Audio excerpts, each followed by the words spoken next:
Is dan nou staan nou einde se kant toe met die evangeliese boek van Lukas. Ons begin vandag met Lukas hoofstuk 23 en ek gaan daar werk vanaf vers 1 tot en met vers 25. So vat die tyd, lees hierdie gedeelte deur, werk die gedeelte voordat jy na my opname luister, werk dit deur en vra die Heilige Gees om vir jou te wys waaroor hierdie gedeelte van Jesus se kruisiging gaan. Daar's 'n paar goeters in opgesluit wat vir ons nodig is om reg te verstaan. So werk saam met my. Ek gaan lees vanaf vers 1 en die hele menigte van hulle het opgestaan en hom na Pilatus gelei. En hulle het hom begin beskuldig en sê, ons het gevind dat hierdie man die volk verlei en verbied om aan die keiser belasting te betaal, terwyl hy sê dat hy self Christus die koning is. Nou goed, ek wil net gou uit hierdie punt uit net, so ons moet verstaan waaroor het hierdie hele ding gegaan rondom Jesus en soos wat ons dan nou sou kyk na die hele beweging in Israel wat hulle die Sanhedrin genoem het. Nou die Sanhedrin het bestaan uit almal wat deel was van die Joodse raad, wat nou owerstes ingesluit het, dit het die hoëpriester ingesluit, dit het 'n klomp skrifgeleerdes en wetgeleerdes ingesluit, en dit het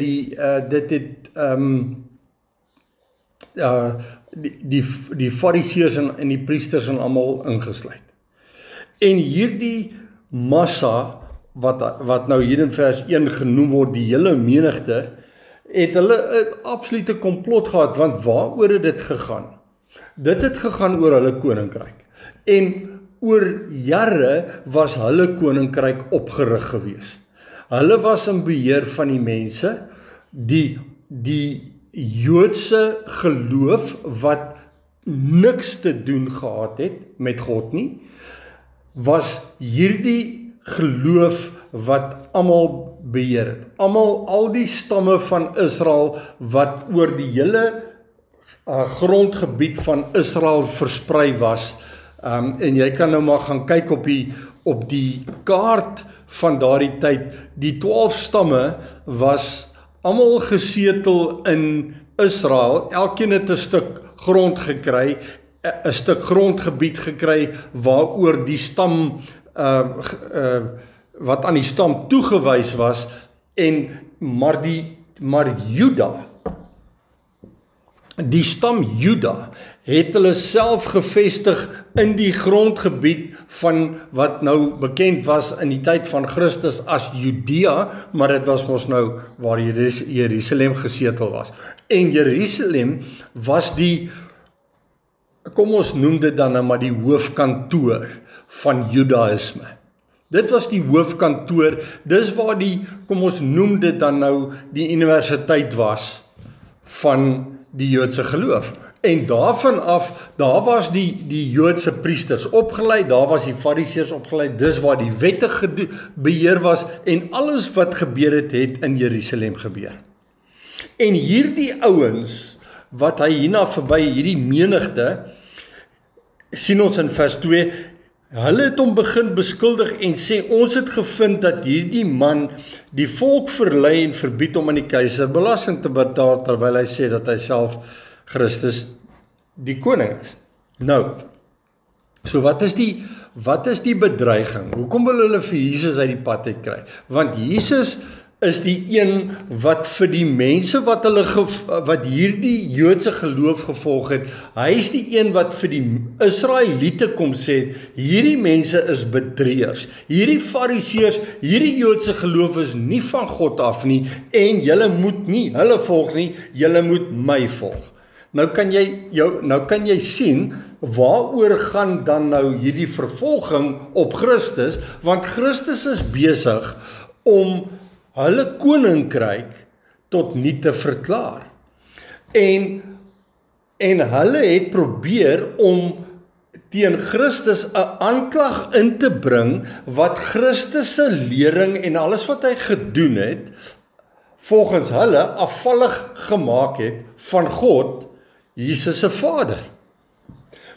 Met ander woorde, hulle het aanvanklik probeer om die Jode te kry, om nie in Jesus te glo nie, en eerder in hulle te glo, want as hulle dit kon regkry, weet jy wat, dan was dit game over, en dan het Jesus nie impak gemaak nie, maar Jesus het alles wat hy gedoen en gesê het in sy bediening, was dit baie duidelik gewees dat hy die Messias was, die verwagte een wat hulle verwag het. Maar saam met dit, saam met die feit dat Jesus opgetree het en gedoen het wat hy gedoen het, was die oorspronklike verwagting, wat 'n verkeerde verwagting was, maar dit was nietemin die verwagting gewees, was dat Jesus sou op die troon van Dawid gaan sit, wat 'n aardse troon sou gewees het, waarop Christus dan nou oor die Jode, of kom ons noem dit dan nou die volk Israel sou regeer. So, hy sou die koningskap oorgeneem het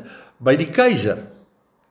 Want op die stadium toe Jesus gekom het na sy volk toe, was hulle onder die koningskap gewees van die keiser. Die Romeine het hulle beheer, die Romeine was hulle was basies onder wie se heerskappy hulle gestaan het, en Jesus kom, en die Jode is te bly om hom te sien, want hulle dink, okay, ons koning is nou hier.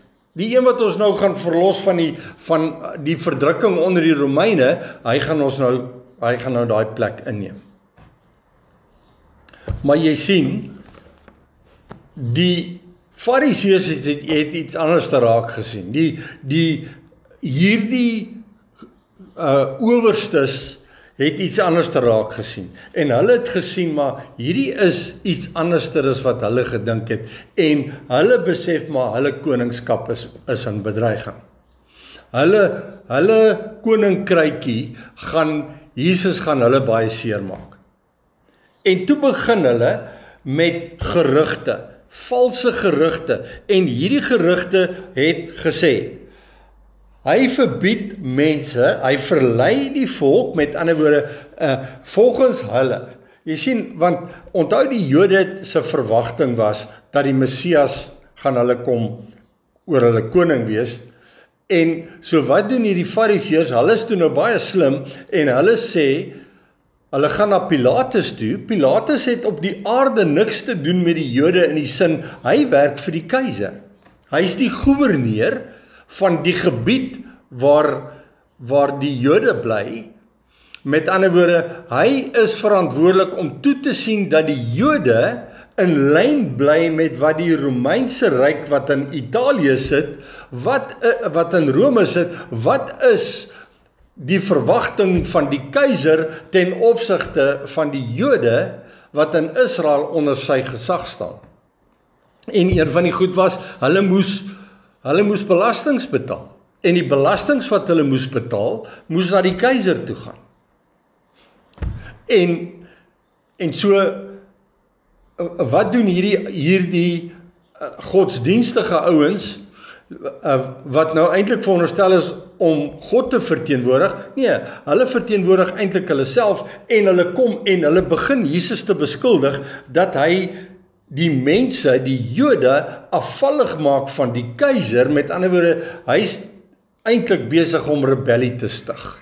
Jesus is besig om te rebelleer teen die keiser. En ons weet, vanuit dit wat ons gesien het in Jesus se hele bediening, het hy nie eers 'n saak met die keiser gehad nie. Inteendeel, hy het nie eers, op 'n stadium het hulle vir hom gevra, moet die keiser belasting, en dan sê hy, bring vir my 'n muntstuk, en dan sê hy, wie se gesig is op die muntstuk, dan sê hulle die keiser se, en sê, maar betaal aan die keiser wat die keiser toekom. So hy het nie probeer om die keiser te ondermyn nie, en wat doen hy? Hulle sê, hy verbied mense om aan die keiser te betaal, en dit was mos net 'n medeleen gewees. Dis punt nommer 1, en terwyl hy sê dat hy self Christus, en dan sê hy, die koning is, maar daar moet staan 'n koning, nie die koning nie, 'n koning is. Dat hy Christus 'n koning is. Met ander woorde, wat hulle tweeledig probeer sê is die eerste ding is, hy is die een wat wat die Christus gaan wees, wat die Messias is, want daar moet nou eintlik staan Messias, nee, wat die Messias is, hy is wat beteken Messias? Die gesalfde. En wat beteken die koning? Hy is die koning van die Jode. En dis wat hulle vir Pilatus sê, hierdie ou wil julle keiser se posisie steel. Dis eintlik wat hulle sê. Eerste, moenie aan hom belasting betaal nie, en twee, ek is die koning. En Jesus het nooit gesê, hy is die koning van die Jode nie. Hy het dit nooit gesê nie, hy het nooit daarop aanspraak gemaak nie. Hy is die koning van die konings. Jy sien, en so hier kom hulle en hulle sê, hy is die Christus, en dan sê hulle 'n koning. So hy is 'n koning, en daarom het julle koning nou nie meer oor ons heerskappy nie. Vers 3. Toe vra Pilatus hom en sê, is u die koning van die Jode? En hy antwoord hom en sê, u sê dit. Met ander woorde, Jesus is baie duidelik besig om die goed om te draai en dit te sê, maar jy sê ek het dit nie, hoekom sê Jesus dit? Hy sê nie daarmee, hy gee hom nie 'n antwoord nie. Hy antwoord hom met 'n stelling. Hy antwoord hom nie met 'n antwoord nie. Hy antwoord hom met 'n stelling. U sê dit. Hy sê nie die antwoord is ja, ek is die koning van die Jode nie. Hy sê u sê dit. En Jesus, alles wat hy doen en sê is absoluut goddelike wysheid, want hy hoor dit by sy Vader. Hy sê u sê dit. Net soos wat hy in hoofstuk 22 hoe hy dieselfde antwoord gegee het toe hulle vir hom gevra het, is u die Christus? Dan kom hy op 'n punt, dan sê hy, vers 70, Lukas 22:7, u sê dat ek dit is. U sê dat ek dit is. Hy sê, en wat hy per implikasie sê is, die antwoord is ja, maar daai woord kom nie uit my mond uit nie, ek gaan dit nie vir jou sê nie. En dan kry ons in vers 4, Lukas 23:4, en Pilatus sê vir die owerpriesters en die skare, ek vind geen skuld in hierdie man nie. Ek vind geen skuld in hierdie man nie. En die verdict, soos die Engelsman sou sê, die verdict is not guilty. Not guilty. Wat jy sien, daar's net een van twee kante. Daar's nie 'n plek van amper skuldig of gedeeltelik skuldig of gedeeltelik onskuldig. Dis skuldig of onskuldig. En hier kom Pilatus op hierdie aankla. Jesus, hy ondervra Jesus, hy doen navraag en hy sê, ek vind geen skuld in hierdie man nie. Geen skuld, onskuldig, not guilty. Vers 5.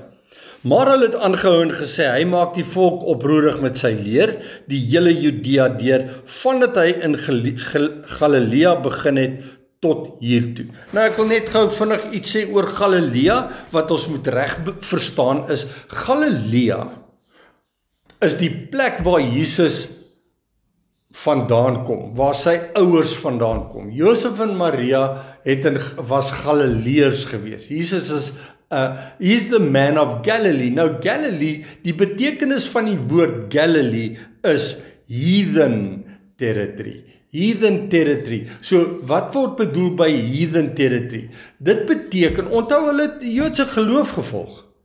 Maar omdat hulle nie deel was van die hoofkantoor area in Jerusalem nie, Jerusalem en Judea, jy sien hulle was almal daar. Die Jode het baie sterk gefunksioneer vanuit Jerusalem uit, en almal wat nie soos hulle gelyk het, en soos hulle aangetrek het, en so godsdienstig soos hulle was, en die tempel en alles was daar waar hulle was, as dit nie was soos wat hulle dit wou gehad het nie, dan was hulle beskou as heathens, heidene.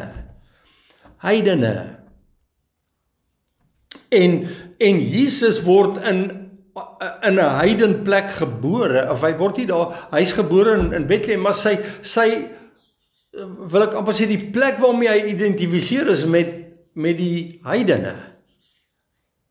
So, En hulle sê, hy het begin in Galilea met sy bediening en hy het dit hiernatoe gebring. Jy sien so, hulle het al klaar weer 'n klagte teen hom om te sê, jy sien, as hy nou net deel van ons was, dan kon ons miskien na hom geluister het.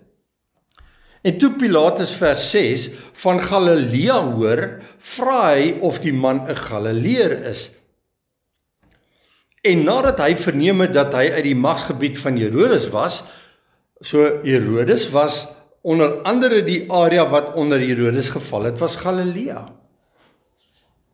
Nou, ons moet een ding verstaan, Herodes was een van 4 Joodse geloofvolgelinge. Hulle het ook die Joodse geloof gevolg, hy was 'n Jood.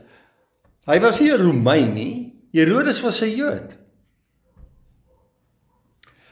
Stuur hy hom na Herodes, wat self ook in daardie dae in Jerusalem was. En so Herodes was die area koning gewees waaronder die Jode gesorteer het, en daar was 4 van hulle, hulle noem hulle 4 vorste.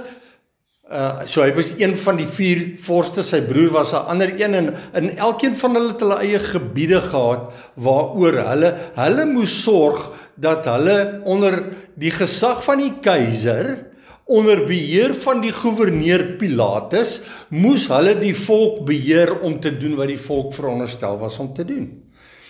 So Pilatus roep, en omdat Pilatus 'n Romein was en Herodes 'n Jood was hulle ook maar aardsvyande gewees. En hy stuur hom na Herodes, hy besluit, weet jy wat, ek sien geen skuld in hierdie man nie, hy verklaar hom onskuldig, en hy sê, weet jy wat, ek is nou bly om te hoor, dat Jesus val onder Herodes se gesagsgebied, met ander woorde, Herodes moet eintlik hierdie skuldverklaring op hom neem. En hy stuur hom na Herodes toe. En dan sê hy, en toe Herodes Jesus sien vers 8, was hy baie bly. Nou Herodes, ons weet Herodes het 'n paar keer probeer om met Jesus kontak te kry. Nou ons moet nou net een ding verstaan van Herodes, en ek dink ek het dit in van die vorige opnames reeds gesê. Die Herodes wat hier die Herodes is nie dieselfde Herodes wat Jesus as babietjie wou doodmaak nie. Ons moet dit net verstaan, nee. Die Herodes wat Jesus, toe hy nog pas gebore was, wou laat doodmaak het, was hierdie Herodes se pa gewees. Goed. So hierdie Herodes het nie dieselfde missie gehad as wat sy pa gehad het nie, en onthou, Jesus, toe hy gebore was dit aangekondig dat hy die Messias is wat sou huis die gesalfde, so die pa van hierdie Herodes was bedreig gewees, en daarom het hy gesê, kom, maak hom dood, want as ek hom nou al as 'n kind doodmaak, kan hy nie my troon bestyg nie. Goed, maar hierdie Herodes het gesien, ag nee wat, het nou 'n klomp jare tyd verloop, en hierdie sogenaamde Jesus, hy het tussen neus en oë verdwyn, ons weet nie eers wie hy is en waar hy is nie, en vir 30 jaar lank hoor niemand iets van hom nie, en vandat hy 30 jaar oud was, totdat hy 33 jaar oud was, wat min of meer in hierdie stadium die geval is, wat Jesus 3 jaar se bediening, het hierdie Herodes, wat die seun was van oorspronklike Herodes, wou Jesus graag ontmoet, want jy sien, hy het nooit bedreig gevoel op Jesus nie, want Jesus het nooit probeer, soos Engelsman sê, claim lê op sy koningskap nie. En dan hy het gehoop was begeerig om hom te sien, omdat hy veel van hom gehoor het, en nou moet jy ook iets verstaan van hierdie einste Herodes, he was too high to come by.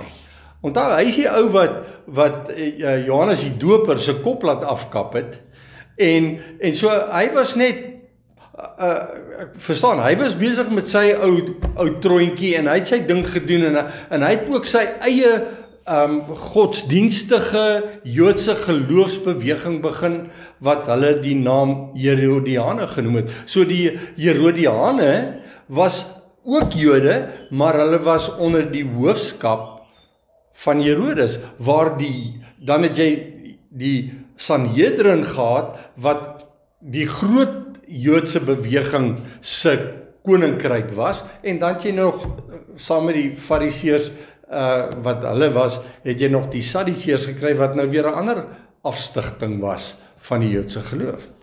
En dis ons maar wat gebeur. Die een stig af en die ander af.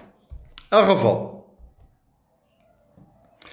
En dan sien ons in die tweede deel van vers 8, en hy het gehoop om op een of ander teken te sien wat deur hom gedoen sou word. So hy's nou, Jesus moet hom net entertain, dis al. Hy wil net hê Jesus moet kom, Jesus moet hom net entertain. Hy wil hê, ag wys tog vir my ook 'n bietjie magic. Wys vir my ook so 'n bietjie van dit wat u kan doen. En Jesus kom, en hy het hom met baie woorde uitgevra, maar hy het hom niks geantwoord nie. Jesus het net absoluut geen agting vir hierdie Jood, hierdie Herodes nie. Inteendeel, hy waardig hom nie eers om met hom te praat nie. Hy sê vir hom niks. Hy vra hom uit, hy het hom heel waarskynlik sê, ag kom nou man, wys nou vir my, kom doen nou ietsie dat ek kan sien. Toe nou, speel nou saam, en Jesus ignoreer hom. Want onthou, Jesus weet dat hy die slinkste ene was wat Johannes die Doper doodgemaak het. Hy het dit ook gesê, gaan sê jy vir daai jakkals. Hy het hom as 'n jakkals beskou. Nou ek weet nie of jy 'n jakkals ken nie, maar 'n jakkals hardloop sirkels om sy prooi.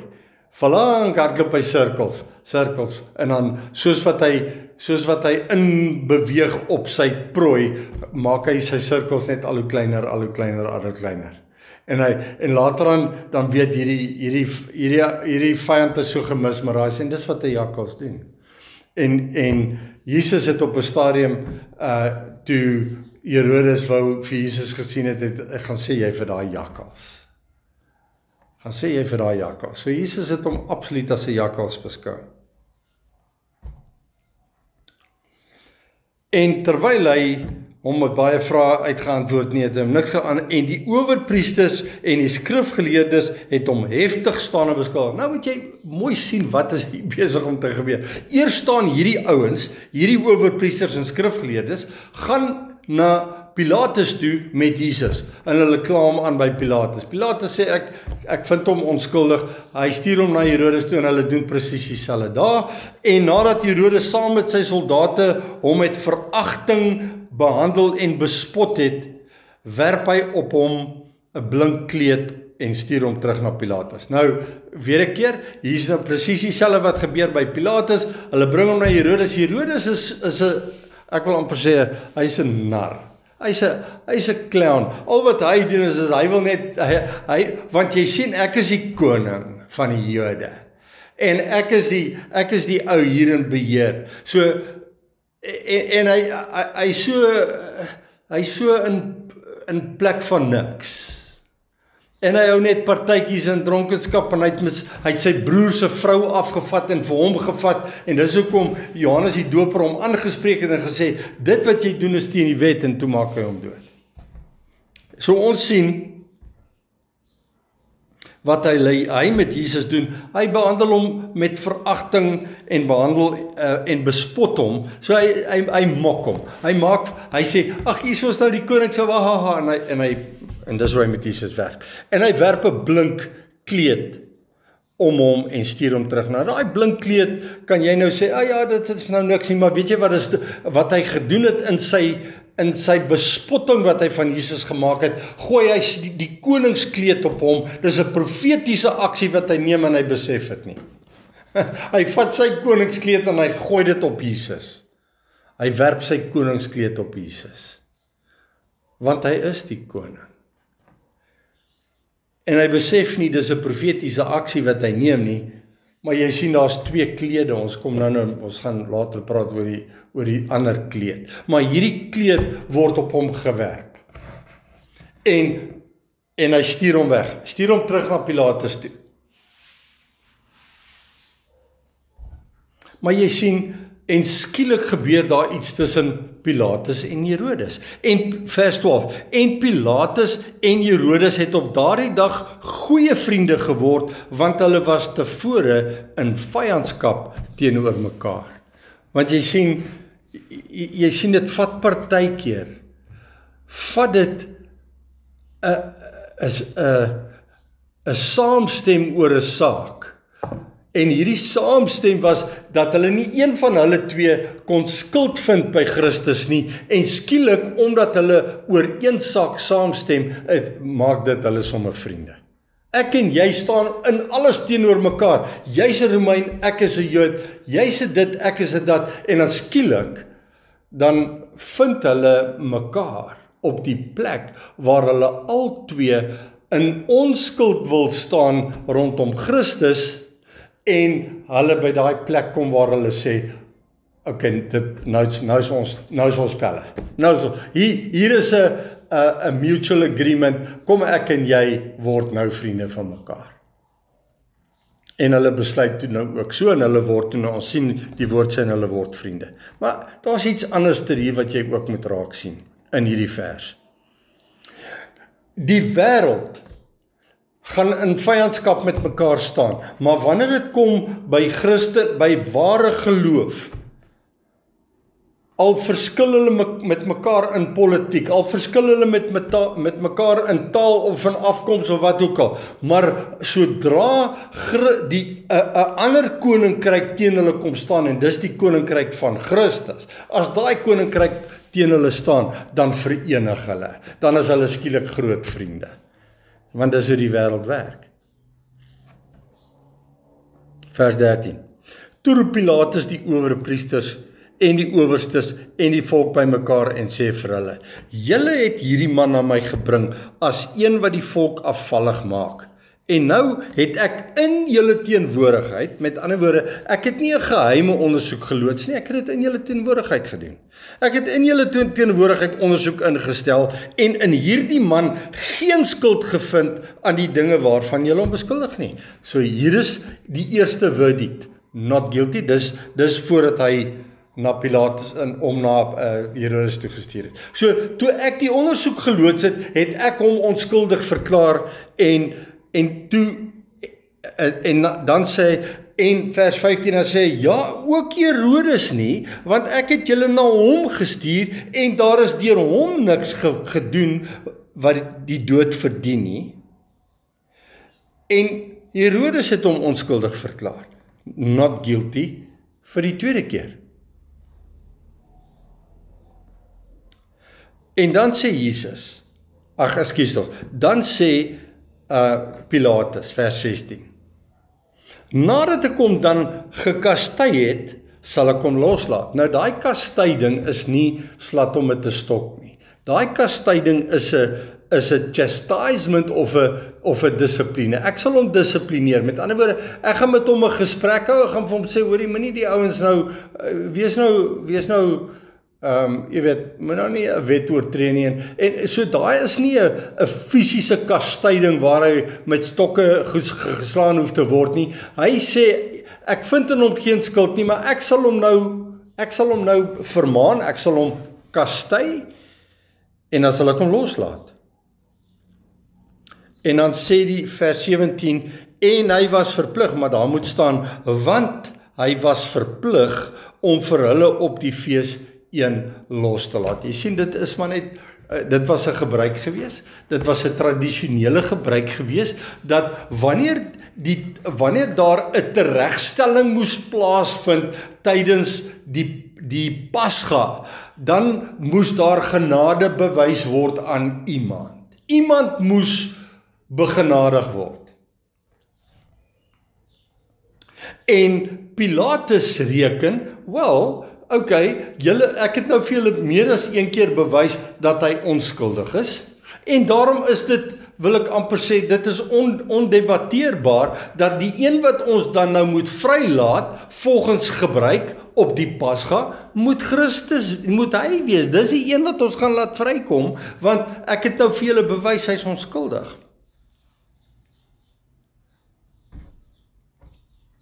En dan sien ons in vers 18, Maar die hele menigte skreeu en sê, weg met hom en laat vir ons Barabbas los. Weg met hom en laat vir ons Barabbas los. Nou, wil ek net sê, die volk, hierdie einste mense, wat nou almal as 'n menigte optree, is dieselfde skare wat hom koning wou maak 'n paar dae gelede toe hy in Jerusalem ingekom het. 'n Paar dae gelede toe hy in Jerusalem ingekom het saam met sy disippels, het hulle palmtakke voor hom gegooi en hulle wou hom koning maak met groot geweld. Hulle wou hom koning maak en hy is hulle koning, want hy gaan, maar jy sien, toe Jesus nie, toe hy uitdraai, daar waar hulle hom wou koning maak en hulle wou hom gaan plaas het in Jerusalem op Dawid se troon, toe gaan hy waarna toe? Toe gaan hy tempel toe. En toe wat gaan doen hy toe in die tempel? Hy gaan gooi hierdie einste groot menere, hierdie owerpriesters en almal gaan gooi hy uit die tempel uit waar hulle besig is om handel te dryf. Want dit was die tyd van die Pasga. Want wat gebeur in die tyd van die Pasga? Jy moet verstaan, hier's 'n groot byeenkoms aan die gang, waar van heinde en verre oor die wêreld heen kom die Jode bymekaar in Jerusalem en hulle kom vier die Pasga, wat ingestel is reeds voordat die volk uitgelei was uit Egipte uit, het God die Pasga ingestel. En hierdie instelling is hulle nou mee besig. En hierdie hele Pasga gaan oor een ding, en dit gaan oor die Messias wat sou kom en wat gekruisig moet word. Hy is die Pasga. Hy is die lam, die paaslam wat geslag moet word. En God werk dit op die nommer uit, dat tydens die Pasga word die paaslam geslag. En Jesus, hulle skree, hy sê, ek gaan hom vir julle loslaat, en dan skree hulle, hierdie einste mense wat hom koning wou maak, skree nou, weg met hom, weg met hom. En dan weet jy wat, en dan sê hulle, kruisig hom. Nou, Jesus kom en dan sê hy, of hulle kom en dan sê hulle, weg met hom, en laat vir ons Barabbas los. Barabbas, nou moet ons verstaan wie is Barabbas, wat beteken Barabbas? Bar beteken seun en Abba beteken vader. En hulle sê, laat gaan son of his father. Laat gaan hierdie seun wat van sy pa afkomstig is. Want jy sien, dit is God se raadsplan, dis God se reddingsplan, is dat die skuldige seun, die een wat skuldig is aan roof en moord, hy word vrygestel deur die een wat onskuldig was. En die seun van die Vader, met ander woorde Christus, die seun van die Vader, kom staan in die plek van Barabbas, wat die seun van sy Vader is. Die seun van God staan in die plek van die seun van die mens. Kan jy dit sien?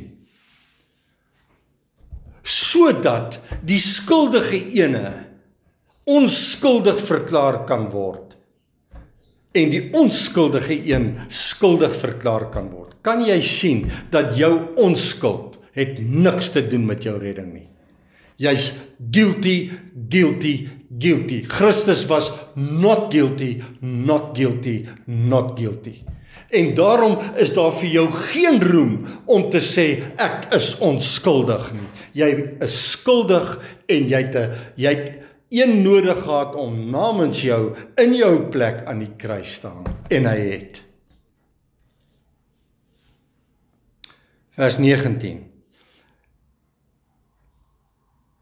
Die, met ander woorde Barabbas, was oor 'n sekere opstand wat in die stad plaasgevind het en oor 'n moord in die gevangenis gewerp. Nou wil ek vandag vir jou 'n baie belangrike ding sê van die oortreding van die wet. Een van die wette wat jy nie moes oortree nie, is opstanding, met ander woorde rebellie teen God.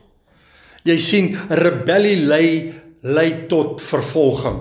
Enige vorm van rebellie is rebellie teen God. En dan is daar 'n ander ding wat jy nie mag doen nie, en dit is om moord te pleeg, met ander woorde jou naaste. As jy in rebellie is, as jy in opstand is, dan kom jy teen God, en as jy moord pleeg, dan kom jy teen die mens. Dan, met ander woorde, jy oortree 2 wette. Die een wet is die wet wat gaan oor God, en die ander wet is die wet oor jou naaste. Jy moet die Here jou God lief hê met jou hele hart, hele siel, hele verstand, al jou krag. Dis die eerste 4 gebooie. Die laaste 6 gebooie, of die laaste 5 gebooie gaan oor 'n liefde vir jou naaste. Die middelste gebod is hou die Sabbat. Met ander woorde, aanvaar Christus as die oorgang tussen die Vader en die verlorenheid van die mens. Jy sien, daar's 2 goed, opstand en moord, en Barabbas maak hom skuldig aan beide. Hy staan tereg as seun van die mens, en die een wat in sy plek kom staan, is die seun van God. Hy word kwytgeskeld as seun van die mens, en hy word Christus as seun van God word skuldig gestel in die plek van die seun van die mens, sodat Barabbas redding kan ontvang. En ek wil vir jou sê, as jy nie met Barabbas, as jy nie met hom identifiseer nie, sal jy redding nooit verstaan nie. As jy nie weet, jy was die een wat die doodstraf gekry het. Barabbas was tot die dood veroordeel. Hy moes die middelman in die kruis gewees het. Die ander 2 wat saam met hom sou hang, het daar gehang. Hy was die ander een wat sou gehang gewees het. En Christus gaan hang in sy plek. Barabbas. Vers 20. Daarop spreek Pilatus hulle weer toe, omdat hy Jesus wou loslaat. Hy wou hom net loslaat. Hoekom? Hy moes, dit was God se raadsplan. Want weet jy wat, Jesus kon nie aan die kruis die reddingswerk bewerkstellig het as hy skuldig was. Hy kon nie. En hier kom 'n derde, in die mond van 2 of 3 getuies, hier kom 'n derde getuie. Pilatus sê toe weer, omdat hy Jesus wou loslaat, want hy het dit 3 keer gedoen. Die woord sê dit ook. 3 keer. 3 keer dan sê hy, ek wil hom vryspreek. Hy's onskuldig. Hier staan dit. Ek gaan dit nou vir jou lees. Maar hulle het aangehou en roep en sê, kruisig hom. Kruisig hom. En dan sê Pilatus, en vir die 3de keer sê hy vir hulle, watter kwaad het hy gedoen? Ek het in hom niks gevind wat die dood verdien nie. Ek sal hom dan kastei en loslaat. Not guilty. 3 keer. 3 keer is daar uit een man se mond 'n getuienis om te sê, hy's onskuldig. En julle skree, kruisig hom. Julle vat 'n skuldige man en julle sê, ons wil hê jy moet hom laat gaan in die plek van Christus. En weet jy wat? Dit moes so wees. Dit kon nie anders wees nie. Maar hulle het aangehou met 'n harde geroep en geëis dat hy gekruisig moes word. En hulle geroep en die van die owerpriesters het die oorhand gekry. Jy sien, uiteindelik het Pilatus moes soeg onder die druk. Toe gee Pilatus uitspraak dat aan hulle eis voldoen moes word. En hy het die een, vers 25, en hy het die een vir hulle losgelaat wat oor opstand en moord in die gevangenis gewerp was. Wat is opstand en moord? Dis die verbreeking van die eerste gebod en die tweede gebod. Dis 'n verbreeking van die eerste gebod. Jy het in opstand gekom, jy het in rebellie gekom, en opstand is rebellie teen God. En wat is moord? Moord is om jou naaste dood te maak. Hoe maak ons naaste dood? Nie fisies doodmaak nie. Wat jy ook al doen, kan maak dat mense lewe of dood kry.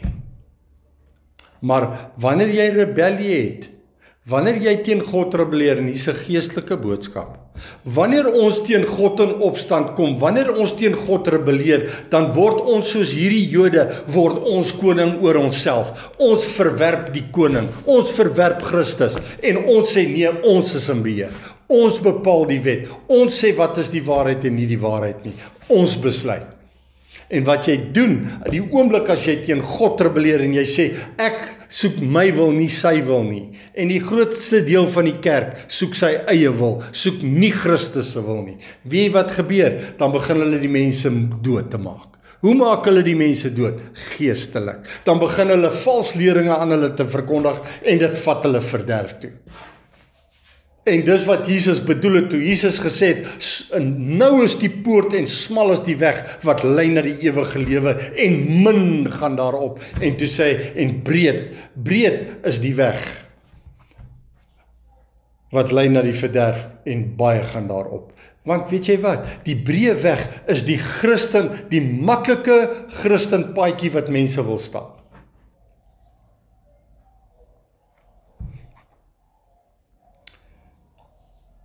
Jy sien, hy laat die een gaan. Hy laat die een gaan wat skuldig was, Barabbas. En hy laat die een wat onskuldig is, ook Barabbas. Jesus is ook Barabbas. Hy is ook seun van sy vader. Hy is ook vader se seun. Want jy sien, dis God se plan gewees van die begin af. Is dat Barabbas die mens Barabbas het die seun van God Barabbas nodig gehad om jou en my te kom vrykoop, sodat ons, wanneer ons skuldig verklaar is, want jy sien dis die ander voorwaarde van vrykoop. Jesus koop nie mense vry wat onskuldig is nie. Hoor nou mooi wat ek vandag vir jou sê. Jesus koop nie mense vry wat onskuldig is nie. Want die vertrekpunt van redding lê in die erkenning van skuld. Jy moet erken jy skuldig, want sonder die erkenning van skuld kan jy nie vrygekoop nie. Gaan vra vir Barabbas.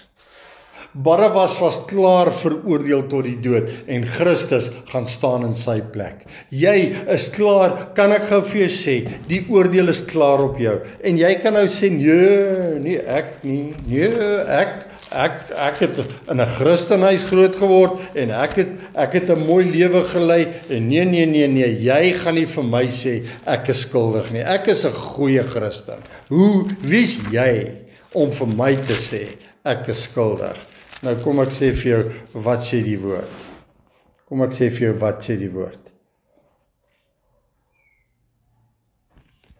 Hy sê in Romeine 3 vers 9, wat dan, het ons enige voorrang, met ander woorde ons Jode? Hoegenaamd nie, want ons het tevore al Jode sowel as Grieke beskuldig dat hulle almal onder die sonde is. Soos geskrywe, daar is niemand regverdig nie, selfs nie een nie. Daar is niemand wat verstandig is nie, daar is niemand wat God soek nie. Hulle is almal afgewyk, saam met hulle ontaard. Daar is niemand wat goed doen nie, daar is selfs nie een nie. Hulle keel is oopgraf, met hulle tonge pleeg hulle bedrog. Die gif van die adders is onder hulle lippe. Hulle mond is vol vervloeking en bitterheid. Haastig is hulle voete om bloed te vergiet. Verwoesting en ellende is in hulle paaie en die weg van vrede ken hulle nie. Daar's geen vrees van God voor hulle oë nie. Nou weet ons dat alles wat die wet sê, dit sê hy vir die wat onder die wet is, sodat elke mond gestop en die hele wêreld voor God doemwaardig kan wees, aangesien uit die werke van die wet geen vlees voor hom geregverdig sal word nie, want deur die wet is die kennis van die sonde. Want almal het gesondig en dit ontbreek hulle aan die heerlikheid van God. Romeine 3 vanaf vers 9. Almal het gesondig. Ons is almal skuldig. En Jesus gaan in jou plek. Jy Barabbas, ek Barabbas, ons almal Barabbas. In ons plek het die seun van God, die seun van die Vader, het in jou plek Barabbas gaan staan. Want ek en jy, ons is almal Barabbas. seuns van die mens. Seun van een of ander vader. Goed, ek sluit af met, miskien wil kom ek laat staan oor vir die volgende opname, dan hanteer ons daar vanaf vers 26 tot en met vers 56.